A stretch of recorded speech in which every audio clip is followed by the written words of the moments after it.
आज हम एक गरीब किसान की दर्द भरी कहानी आप लोगों को सुनाएंगे। इसी पहले आप लोग इस वीडियो को सब्सक्राइब कर दो जिससे आप बाद में भूल ना जाए।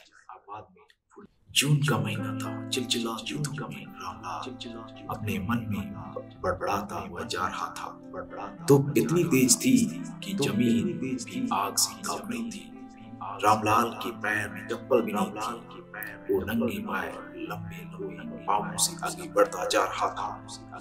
उसको अपनी नहीं बल्कि अपने खेतों की बहुत ज्यादा चिंता थी। जंगली हाथियों के झुंड खेतों में आते थे और कुछ ही मिनटों में खेत को तास नहस कर देते थे। रामलाल के खेत में इस साल बहुत अच्छी तरबूजे की फसल लगी थी, जिसे देखकर उसकी जान में जान आती थी। उसके पास पैसा नहीं था, लेकिन उसने गांव के ही एक जमींदार से पैसा उधार लिया हुआ था, जिस पर जमींदार का ब्याज बहुत तेजी से बढ़ रहा था। रामलाल मन ही मन में सोच रहा था, इस बार तरबूजे बेचकर जमींदार का सारा कर्ज चुकाऊंगा और इसके बाद अपनी पत्नी के लिए एक अच्छी सी साड़ी और अपने लिए एक कुर्ता खरीद लूंगा। बच्चों के पास भी कपड़े नहीं है, उन्हें भी कुछ ना कुछ देना पड़ेगा। आगे सर्दी भी आने वाली है, जिसके लिए रजाई और कंबल भी लेना पड़ेगा। वाह, यही सब अपने मन में बड़बड़ाते हुए खेतों की तरफ जा रहा था। उसे अपने पैरों की फिक्र नहीं थी। आम आदमी तो ऐसे गर्मी में नंगे पैर नहीं चल पाता, लेकिन रामपाल अपने मन में सपने देखता हुआ अपने खेतों की ओर बढ़ता चला जा रहा था। खेत के पास पहुंचते ही रामलाल गदगद हो गया। खेत में बहुत अच्छी तरबूजे की फसल आई थी। वह हर समय खेत में ही आते जाते रहता था, क्योंकि अगर हाथी आ गया तो उसका पूरा का पूरा फसल कुछ ही समय में खत्म हो जाएगा और उसके सपने मिट्टी में मिल जाएगी। इसलिए रामलाल दिन और रात पूरा समय खेत में ही गुजरता था। रामलाल की पत्नी भी फुली नहीं समा रही थी, क्योंकि 10 साल बाद उनके खेतों में इतनी अच्छी फसल लगी हुई थी, लेकिन गर्मी बहुत ज्यादा थी। जमींदार रामलाल को धमकी देता रहता था, फसल काटो और मेरी पाई चुका दो, नहीं तो तुम्हारे लिए अच्छा नहीं होगा।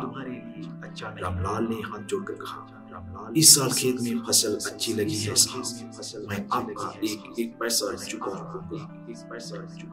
तरबूजे की फसल लगभग तैयार थी। जितनी खुशी आज रामलाल को हो रही थी, इनका अंदाज लगाना आज मुश्किल था। वह मन ही मन में खुशी से झूम रहा था, लेकिन उसको पता था कि अगर जरा से भी चूक हुई तो सब कुछ नष्ट हो जाएगा। रात में भी वह जरा सी आहट से भी उठ जाता, अपने खेत में इधर उधर देखता और आकर फिर से सो जाता। उसकी नींद कभी पूरी नहीं हो पाती थी।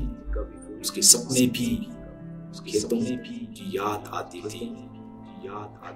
3 दिन के बाद तरबूजे की फसल को काट करके शहर भेजने वाला था। रामलाल और उसकी पत्नी बहुत खुश थे। उन्हें पता था कि अब उसका भी अच्छा समय शुरू होने वाला है। हम सब भी अच्छे कपड़े पहनेंगे, हमारे पास भी रजाई और गुदगुदे गद्दे होंगे, ताकि सर्दी में पूरी रात ठिठुर कर ना गुजारनी पड़े।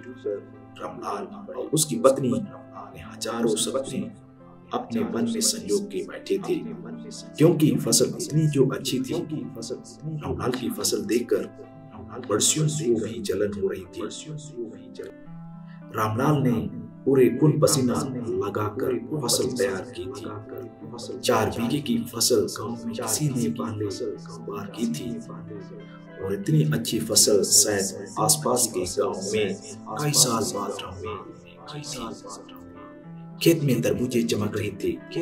इस साल तरबूजे की कीमत भी बहुत अच्छा था, इसलिए रामलाल सोच रहा था कि उसका सारा कर्ज चुकता हो जाएगा और बहुत सारे पैसे भी बच जाएंगे। अगले दिन रामलाल सुबह जगा और हालांकि रात वह सो नहीं पाया था, रात भर जानवरों को भगाता रहा, मगर सुबह जब उसने अपनी फसल को देखा तो उसी से उसका चेहरा एकदम साफ हो गया। उसकी पत्नी खाना लेके खेत में आई और रामलाल को खाना खिलाया और उसके बाद रामलाल आराम करने लगा। रामलाल की पत्नी खाना देकर चली गई। रामलाल खेत में एक छोटी सी लकड़ी की झोपड़ी बनाकर रहता था। उस झोपड़ी में आराम करने लगा। दोपहर का 12 बज चुका था।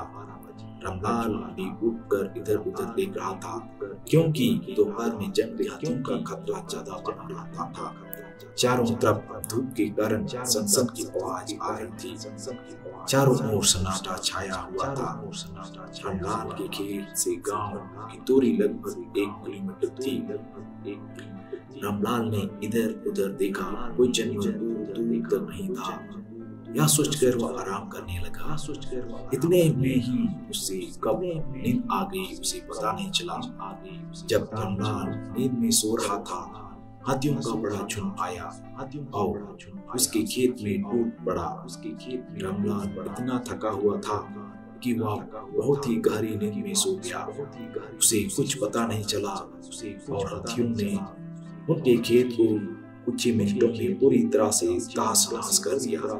सारे तरबूजे और पौधे पूरी तरह से नष्ट कर दिया। रामलाल नींद में सपने देख रहा था। हाथियों ने पूरा का पूरा खेत साफ कर दिया था। दोपहर 3 बजे के आसपास जब रामलाल की पत्नी खेत में आई, तब खेत में उस समय सिर्फ 2 ही हाथी घूम रहे थे। बाकी खेत पूरी तरह से साफ हो गया था। उसमें एक भी तरबूजा नहीं बचा था। रामलाल की पत्नी दौड़ती हुई गई जहां रामलाल सोया हुआ था। उसने रामलाल को जगाया और जब रामलाल उठकर अपने खेत की तरफ देखा तो उसका पूरा होश ही उड़ गया। वह वहीं पर अपना माथा पटकने लगा। उसके सारे सपने बस थोड़ी ही देर में चकनाचूर हो गए। वह सोच रहा था कि जमींदार का कर्ज कैसे चुकाऊंगा। रामलाल की पत्नी बेहोश होकर वहीं गिर गई। रामलाल को भी होश नहीं था। उनको भारी आघात लगा था। वह बहुत बड़ा आदमी बनने का सपना नहीं देख रहा था। वह सिर्फ अपना घर सुधारने के बारे में सोच रहा था, लेकिन अब उसके सारे सपने पूरी तरह से टूट गए थे। रामलाल और उसकी पत्नी की आंखें खेत को देखकर पत्थर सी हो गई थी। खेत में ऐसा कुछ भी नहीं बचा था। रामलाल ने आसमान की तरफ देखा और फिर वहीं गिरकर बेहोश हो गया। दोस्तों, आप हमें कमेंट में बताइए कि ये गरीब किसान की कहानी कैसी लगी और चैनल को सब्सक्राइब कर दीजिए। Thank you.